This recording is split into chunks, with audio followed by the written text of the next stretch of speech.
अर्धापूर येथून खासगी कार्यक्रम आटपून गावाकडे जात असताना शंकरराव चव्हाण महाविद्यालय येथे कारचे टायर निघून कार पलटी होऊन 200 फूट घासत जाऊन एअरबॅग खुलल्याने 4 जण थोडक्यात वाचले।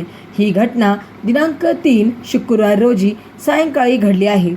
अर्धापूर हिंगोली रस्त्यावर शंकरराव चव्हाण महाविद्यालय जवळ कारचे टायर निघून गेल्यामुळे कार पलटी होऊन 200 फूट घासत गेली।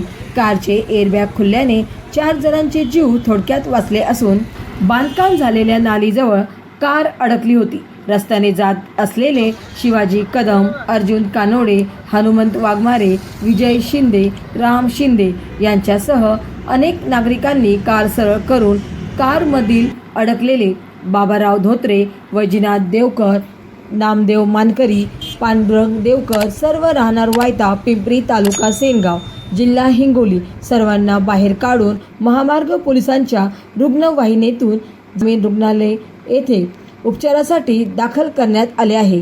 महामार्गाचे पोलीस कर्मचारी दादाराव जमदाडे, रवींद्र साखरकर, सेविक वसंत शिंगारे यांनी मदत करून रस्त्यावरील वाहतूक सुरळीत केली आहे।